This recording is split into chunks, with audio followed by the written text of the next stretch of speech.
Good afternoon, everyone. It's Alan Murabayashi and Sarah Jacobs joining you once again for a PhotoShelter happy hour. And you know, Sarah, we often talk about how it's really not the equipment, but I upgraded my camera since last week because I have a 4-year-old laptop that I'm broadcasting off of that doesn't have an HD camera. And I got a little fill light, which I don't really need today because it's really bright in here, but you know, it fills some of the shadows out. And it turns out, at least for video, equipment is part of the equation because now I'm looking at you, and you don't look as good this week. I know, I know. I'm like in the dark over here in the dungeons of the Decker building at PhotoShelter. I mean, maybe one day we can get you some lights or something. That would be great. I think the audio always sounds good. Well, good. We got this great Rode podcaster here. And in fact, we were testing before we went on the air, and we're not even at the highest video quality setting right now because when we tried to do that, I guess maybe my old laptop just can't handle all the data running through it because there was like a 2-second delay from the video to my voice, and now there's like a half-second delay. Maybe I need a new laptop. Is what 4 years is a long time. 4 years is a good amount for a laptop. Well, and with that exciting conversation, why don't we talk about some photography this week? Yes, let's do And it. I thought, well, we could start off with maybe something that's a little more depressing and then maybe end on a high note. We have a lot of different things that we want to talk about this week, but the first thing that we wanted to talk about was the death of Philip Seymour Hoffman, which kind of, shook not only the acting world, but obviously like my news feed on Facebook was just like people were like really torn up about this guy, one of the best actors of his generation, 46 years old, had been sober for what 20-something years, and then just started doing, from what we've heard, prescription pills, which led to heroin, which apparently is having a big resurgence. I didn't realize this. But instead of talking about all of that, what we also saw as a result of his death, for better or for worse, was a lot of these wonderful portraits that had been taken of him over the course of the years. And so we saw, let's see if the screen share will work this week, this beautiful, it's almost like tintype-y, or I don't even know how this was made. Yeah, tintype. Tintype. Yeah. People posted this, which I found really interesting. This isn't a photography blog.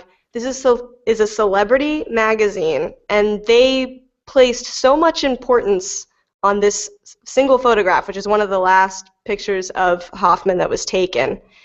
And I think it serves a really important reminder that, people place a lot of importance on photos and they try to seek truth within photos. And so this picture, we're all looking at it and we're trying to figure out what was he going through, how did he feel? And this is the photo that came up, and it's sad, and it's a kind of a tragic picture. The photographer is Victoria Will at Sundance on January 19th. And some of the news reports that I was reading said, people would bump into him, a few weeks before his death, and they said the guy looked awful. Like, I think he was really just not in a good place, obviously. Yeah. But that, so interesting, that the photographer Victoria Will was doing tintype at Sundance. Yeah, and I looked through the rest of her tintypes that she took there. She took some beautiful, beautiful pictures, and that one is the most physically damaged, which is interesting. So. Right.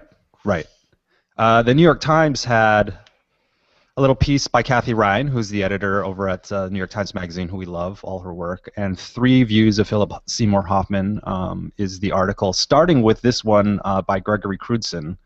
And I remember seeing this one when it came out from 2002. And for those of you who aren't familiar with Gregory Crewdson, he's kind of the master of the one-frame movie, as they like to call it, the stage narrative with like movie-like lighting. He has an entire crew. He came out of this of the Yale School of Photography, which has produced a lot of similar type of photographers. David Hilliard being one of them. There's just a lot of people that do kind of this stage narrative look. But again, like looking at this photo, like how telling, like this just is like this car with all this stuff and Philip just kind of sitting there like, what's going on? Yeah, and this was Crewdson's first time working with celebrities, and he just did an incredible job. And he told Philip, he was like, just don't act. I don't want you to act in this photo. I just want you to be you. And he didn't even change Philip's wardrobe. This is what he came up, to the shoot with. And Crutzen was like, keep it on, don't act, just be yourself. And Perfect, it's a great right. shot, yeah. And Crutzen, I guess he does all his work on 8x10, right? Yeah. It's all large format. It just looks so gorgeous when you see it. I know, I kept trying to click the photo. I wanted to see it bigger. I'm sure you can find some versions on the internet. This one I love too. This is Inez and Vinud, who, I was introduced to their work in the Oscar issue that Kathy Ryan always produces, and they had done the work, I guess this is 2006, for the great performers when the Oscars get announced, and they do all these very, very cool portraits. And the past couple of years, they've also done video portraits, which are awesome. But the two faces of Philip Seymour Hoffman, again, like how telling. I mean, we're obviously in retrospect reading a ton of stuff, and obviously everyone has kind of public personas and hidden personas, etc. So I don't know that we have to say, oh my God, this is so. How do they know? How do they know? But looking back, it feels like a pretty important portrait all of a sudden. Mhm. Yeah. Yeah. And then the last one on this set. Hendrik Kirsten's photograph of the cover of the magazine's December 21st, 2008 issue. Also a nice portrait. Definitely. Not my favorite, but a Not nice your one. favorite. No. Yeah, I mean, I understand. Not your favorite. I get it. We have this nice triangle light under the eye. I mean, he looks horrible again in this photo. I mean, Yeah, yeah. Yeah, not super flattering. not super flattering. And we'll show you some not super flattering photos later on in this series. Robert Kaplan, friend of PhotoShelter, also sent us, he did a from the archives. Robert has a lot of his stuff on PhotoShelter, and he did a portrait shoot with Philip Seymour Hoffman, and these are kind of, nicer, happier images. Yeah. And I love the one where he's, let's see if we can stop the slideshow here, where he's kind of sitting on the ground. Yeah, this one I just really like this one. Mhm. It's kind of pensive, nice portrait. This is a nice series. He's getting maybe a little bit happier. Who knows what he's thinking about? That's not, he's got a Yeah. longer lens. It's out of focus in the background. It's good. Yeah. These are nice.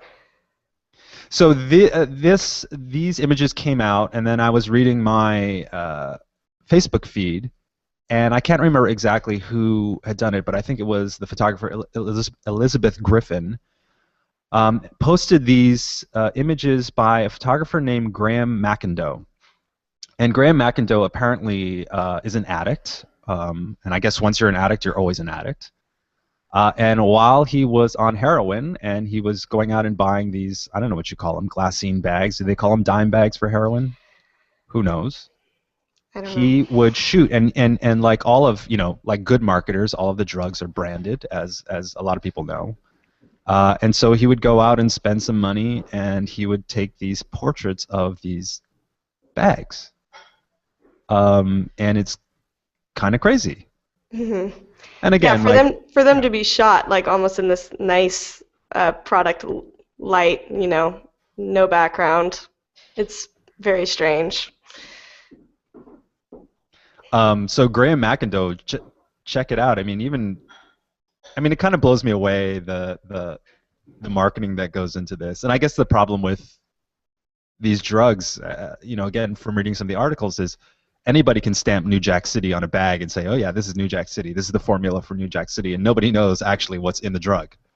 And I guess that's how a lot of people OD, put a lot of crap into the drugs. Don't do drugs, kids out there. Let that be a lesson. Okay, I think that's the end of the sad part of the broadcast. Okay, good. Let's talk about something a little more lighthearted, like the Sochi Olympics. Yes, the Sochi Olympics. But then everybody's going and they have bad accommodations, which is kind of sad but sort of funny for everybody watching via Twitter and BuzzFeed and all the tweets that are coming in from photojournalists and journalists. So this is what kills me about the whole thing. just okay. Obviously, we're America, and so we have these own internally built cultural biases because we grow up thinking, oh, Russia is this big, they're the devil, blah blah. Okay, whatever. We're the devil to everybody else. So, like any good host country, they spend $50 billion on this Olympics, building a Winter Olympics in what I understand is kind of like a resort town. Then there was a Yeah, whole yeah. like, gays aren't allowed thing. They're beating up gays in Russia. They're not allowed. The mayor comes out and says there's no gays in Russia. And Putin says, oh, no, no, no. Gays are fine. You can have gays here, but just don't let them near the children. Like, all these just weird. Like, to us coming from a relatively PC culture, we're like, you can't say that. I know, Right? and then the dogs, all the stray dogs running Oh, they're killing around. all the dogs. And then on 60 Minutes, I see this whole expose about, oh, yeah, there's no corruption here. Yeah, this highway cost $2 billion to build, and it's like 4 miles because it's in the mountains. It's really so all this stuff goes on. And then a few weeks ago, we start seeing, the toilet photos, the two toilets side by side with no like partition, which apparently, from what I'm told, in that part of the world, it's not that big a deal. So okay, fine, that's a cultural thing. But then you start seeing these hotels that are clearly not completed. There's water like running out of the walls, Oh God. and in a way that where a tweet by itself simply would not do it justice, right? We want to see, for example, this toilet seat put on Completely completely backwards. backwards, which this could have been it probably wasn't attached and they just flipped it on there. Yeah, But some of these other images are just ridiculous. I know. I mean, I've been seeing galleries of images that they're saying these are fake, don't believe them, they're not from the right time and all that. And I'm thinking, man, journalists, come on, give us quality information here. Don't tweet old photos or things that aren't actually happening. Yeah, well, for that part, certainly there should be a little bit more integrity, even if you're a BuzzFeed, to like fact Right. check. But clearly things are not okay in Sochi in terms of them being No, finished. no, nothing seems finished. And you had so we saw an article by a journalist on PDN. We saw these ridiculous photos on Next Impulse Sports that Hmm. people have been putting out. BuzzFeed has journalists are having a rotten time at Sochi, and their tweets are pretty funny. Of course, Um, the best roundup. the best roundup, BuzzFeed, of course, right? And Yeah. then, just in case you don't have anyone to follow On on Twitter. Twitter, you found this one at Yeah. Sochi Problems. Yes. Look at that. Already 238,000 followers. There you go. Yeah. Um, yeah, we're having a high school alumni event at my house today. So we're doing some food prep yesterday and watching some of the Olympics preliminary rounds of the ice skating. Hey, the venue looked nice. I saw a Russian skater where the guy was 6'4" and the woman was 5 feet. I'd never seen that sort of disparity before. That's pretty Um, big. yeah, okay. So that's Sochi. I hope they have a great games. Bringing the Olympics to your city or to your country is a big deal, obviously, irrespective of what all the economists say about the overall effect and the long-term effects, which I probably agree with. It's probably not the best use of funds. Like, why not spend $50 billion on improving your infrastructure instead of just building stadiums? But okay, this is not a political show yet. Right. Um, I know, and all the hardcore photojournalists are probably kind of laughing at the sports photographers at the moment. right, right. This is some Vanity Fair stuff that came out recently that we posted on the Facebook PhotoShelter page, and a whole series of Chuck Close portraits shot on 20 by 24 Polaroid. Beautiful. Beautiful. I can't wait to get this Hollywood issue. Everyone on the cover is just gorgeous. Right, but as I was saying before, in terms of like not flattering portraits, like Chuck is known for having kind of hard light sometimes. Mm-hmm. And people look like, I remember, I think it was a Diane von Furstenberg portrait that he did, and a couple other ones where, he says, you don't get to choose, like, this is the photo I take, and so be happy with it. Right. But generally, like, I mean, it's fascinating. There's a video that accompanies this piece if you go to vanityfair.com. And one thing that I pointed out to you yesterday that you were unaware of, Chuck, it works from a wheelchair. I think he had a stroke, and you watch him behind this meganormous 20 by 20 Polaroid, sitting in a wheelchair, and Robert De Niro's on the other side, and he's directing people, from behind this wheelchair. And you can occasionally see Chuck rolling down the streets of Manhattan. I think in the East Village, he's living in the East Village, and you'll be eating brunch or something, and all of a sudden somebody will say, "Oh, look, there goes Chuck Close." And it's his nurse and him just kind of rolling down the street. Oh man, I hope to spot him. Yeah, I mean, it's such a great New York moment when that happens. You're like, oh yeah, that's cool. Chuck Close, one of the great artists. But definitely, I'm definitely looking forward to checking out this issue as well. Moving on to some gear. Sarah, I don't understand why Hasselblad keeps.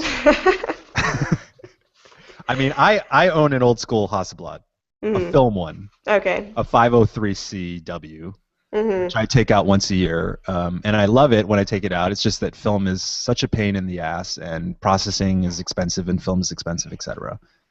So I have much respect for Hasselblad and in fact, most of the camera manufacturers. I have a lot of respect for these guys. But Hasselblad keeps repackaging Sony cameras and then reselling them for this camera is the nicest one I've seen, because they had that whole lunar line where they would put like pieces of wood and it just looked ridiculous. But this is a $11,000 camera, which is the same version of the Sony A99, just kind of dressed up a little bit. And the A99, I don't know, that was like $2,000 or $3,000, maybe $4,000 at the max. Wow. Yeah. Photographers are not happy about this one. Yeah, who's not happy about it?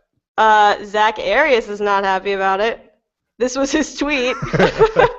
He totally subtweeted Hasselblad. Seriously, Hasselblad? Seriously? I mean, good one, Zach. Right?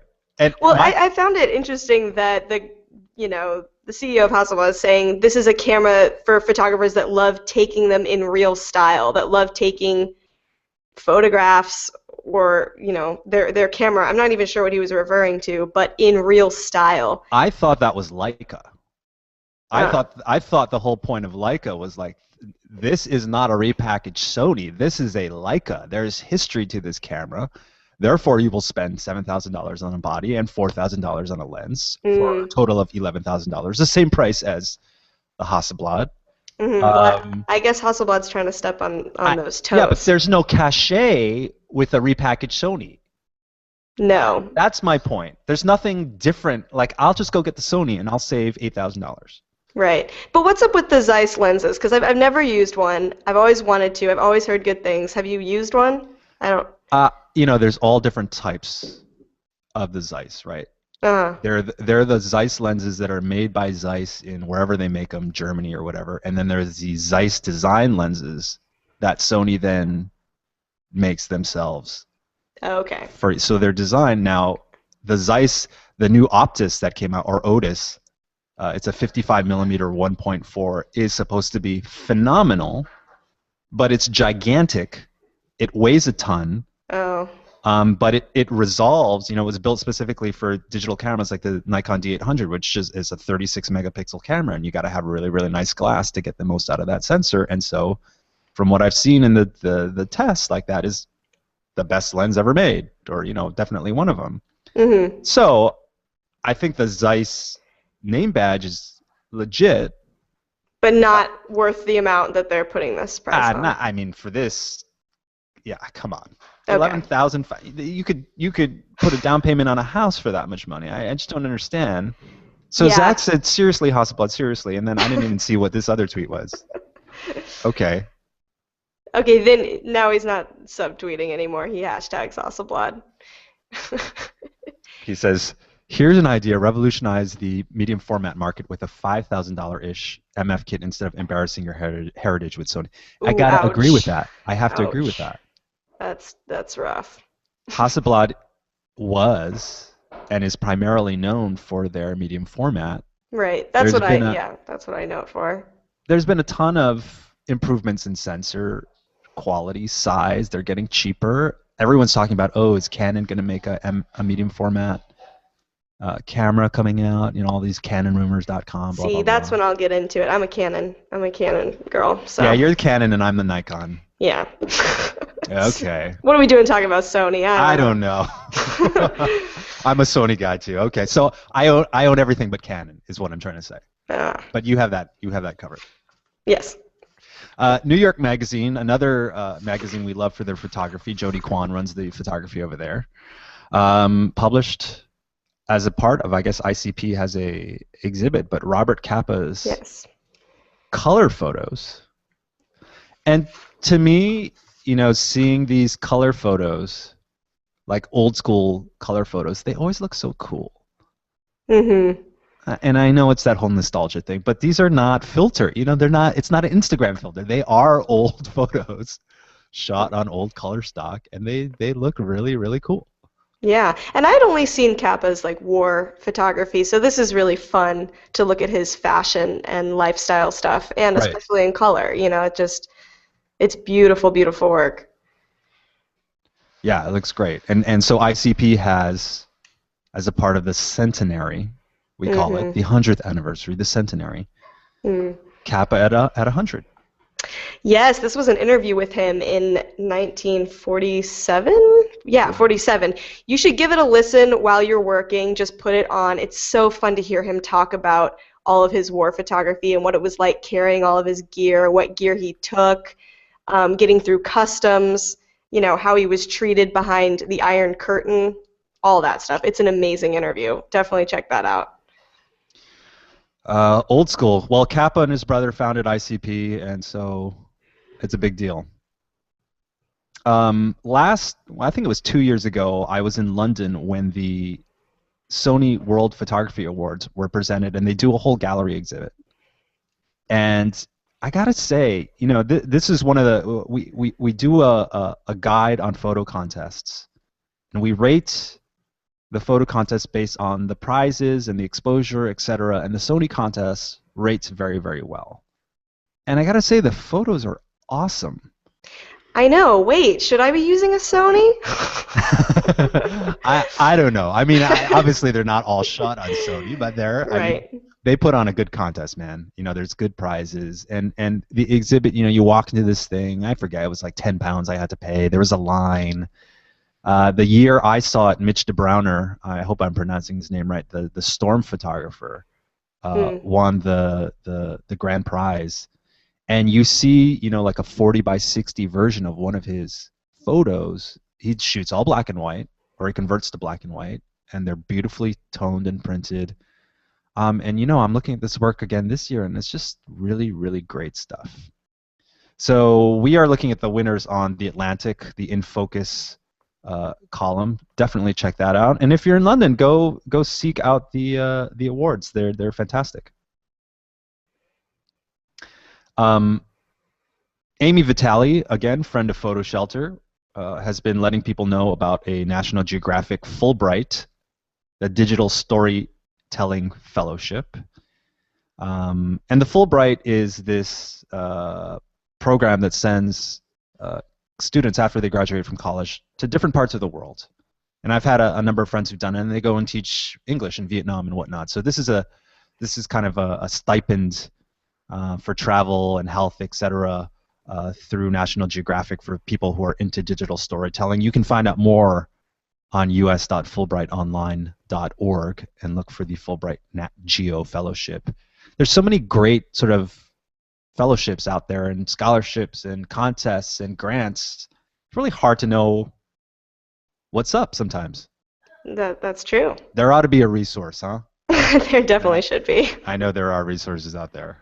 I just can't remember what they are all the time. That's something that Facebook's really good for, because if you have a lot of photo friends like I do, then people are always reminding you this contest is coming up. This person put together a list. Well, we just put Etc. together a list of all the workshops happening. Yes, that was a great around the world. You did that. Yes, around the world workshops. A lot of them focus on landscape and nature photography, but there's a really great mix of a few other things like workflow workshops and fashion photography and all that. So check that out on the blog. It's the best 50 workshops that we've come across. Blog.photoshelter.com. Yes, yes. We saw, we launched the Beam platform for website portfolios. When was that? 6 months ago? Maybe a little more? August? August. Mm-hmm. And obviously there was a slew of people that kind of flipped over to the platform right away, and then we've seen kind of a steady stream of people switching over. And in the past week, Jim Richardson, who's a longtime National Geographic photographer, switched over to Beam. And I'm familiar with Jim's work, and I've met him a couple times. And a website is just a website, but there's something about seeing great photos in a good-looking website. Oh yeah. And man, you got to check his stuff out. JimRichardsonPhotography.com. It's really great. Forget that it's Beam on PhotoShelter. I mean, just look at like a master craftsman. Yeah. And notice, even though he's a master craftsman, he worked for National Geographic, but notice at the bottom how he has his contact information of where he's located. Take note of that, photographers. Yeah. That is super important. Kansas. Yeah. Got to have that contact info on your site. And then another friend of PhotoShelter who relaunched her website this week, educator, photographer Lindsay Adler. Powerhouse woman. Here's the thing, and I've said it before, but it's like any decently designed website, and I'm not poo-pooing PhotoShelter because obviously I co-founded it, but it really helps your website when you have good photography. That's a fact. Definitely. And well, Lindsay and Jim have. It goes hand in hand. It goes hand in hand. So there's no way you could spend a ton of money if you have crappy photos, your website's still going to look crappy. But if you have good photos, make sure you get a good website, and Beam happens to be a good website. Exactly. Okay, that's all I wanted to say about that. Go check out Lindsay's site, too, if you're into fashion stuff. She does great, great work. Photoattorney.com, Carolyn Wright, who's a friend of PhotoShelter as well, and we've talked to her before about copyright. She's done some webinars with us, and great resource. She's a photographer, she's a lawyer, she's representing different photographers in copyright cases like Robert Kaplan, etc. And there was this thing going around the internet. I remember when it came out several months ago. Mm-hmm. But you love Lil' Kim. Yes. Yes, in fact, the title, Why Should Photographers Watch Lil' Kim? I mean, why shouldn't they? They just always should be watching Lil' Kim. In regards to the copyright, what's up with this? Well, apparently this makeup artist created this look, this like zombie glam look, posted it all over her social media, and then Lil' Kim stole the image and used it for one of her singles or her album cover. And the artist is obviously not happy. It's not fair, so she's going to sue Lil' Kim. But she's going to put against her some act for taking away her copyright. That would be the DMCA. Yes, the DMCA. Yes. Which makes it illegal to remove or alter copyright management. That's right. That's like a $35,000 fine for stripping out copyright metadata from an image. Okay, but here's my question. Yeah. So if the artist uploaded it to Instagram, right, doesn't that strip away all the copyright anyways, or to Facebook? So Facebook definitely strips it. And Instagram's connected. All these social media services strip the metadata out of the actual file. Mm-hmm. But if you put a copyright notice on it, that'll be fair. And the other thing is, if you take the photo, you hold the copyright. It doesn't matter. You can't just appropriate the image. And in the case, it's one thing. Here's the thing, and I always get in trouble for this. But listen, if you're an individual and if you appropriate a photo and you put it on Facebook, that's the same thing as tearing the image out of the magazine and posting it on your wall back in the old days when we didn't have Facebook. And I think most reasonable people would say, no big deal. That's what a fan does. A fan takes a photo, puts it on their wallpaper. I'm not going to make money off of that. No big deal. When an international artist like Lil' Kim rips off someone, you got to scratch your head a little bit. Like, that ain't right. Right. No, it's not. And hasn't Lil' Kim called out people before for like ripping off her music? I think that was like part of the thing. Yes, true. Right? Yeah. Good point. Fair point. And it's so blatant. It's like not even It's not even close. And it's like there was that poster designer who did sample posters for Spike Lee's Old Boy movie and Oh, didn't get paid. And he wrote an open letter to Spike Lee, to which Spike Lee was like, "Man, I don't know who you are. I didn't order these. Why are you calling me out?" And it was like, dude, help the brother out a little bit. Like, you have the clout, Spike, to call up your PR agency or whatever and say, "Hey, did we rip this off? Okay, we ripped it off. Give the guy a couple $1,000s, man." Like, I don't know. yeah, artists ripping other artists off. Mm, that's harder to swallow. So we told you we would start on kind of a sad note, and the sad note was the whole Phil Hoffman. Yeah. And the happy note, well, I thought it was happy, but I'm kind of sappy, was on Facebook's 10-year anniversary. If you go to facebook.com/lookback, they create a little movie for you of, the best times you've had on Facebook, using things like the number of likes and comments, etc., to create a little movie. And they have, that piano soundtrack, that sort of indie piano soundtrack that makes you're like, oh my god, it's like my own Super Bowl commercial or something. Exactly. Oh my god, my life is important. Or Facebook thinks they know what I've done. Well, it's kind of freaky, right? Because they can use all of these, like your friends' interactions with the content that you posted to know what's most popular. And I was reading something about how this was a major engineering feat because they had to get the processing time down.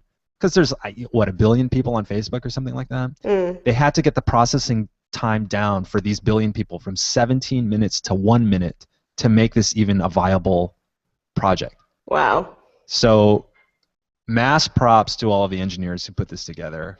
I did notice some of my friends that are not as active on Facebook, they just got a photo of themselves with like happy, So they must have done something where they discounted everybody who hadn't logged in X number of days or hadn't posted anything on their wall in a while.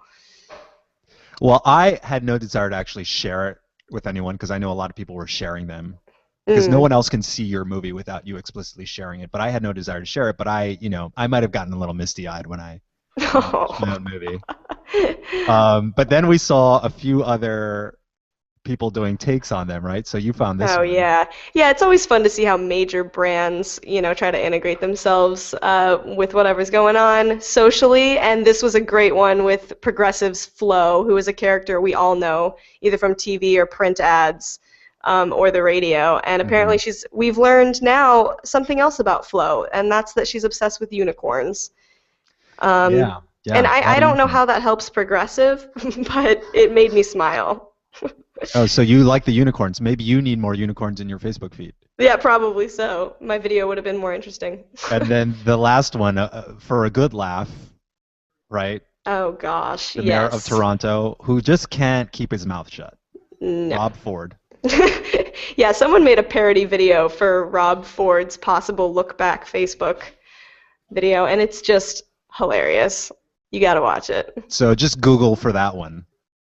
Yeah. Now we'll have it up on the blog. We got to put that up. Yeah, we'll put all. Too. Yeah, in case you're just listening to the podcast version of this, we'll have all the links on the blog at blog.photoshelter.com. But man, we had a lot. We had a lot to talk about this week. We did. Hey, Sarah, you know what next week is? What's next week? It's the Valentine's edition. Oh, it is. February 14th.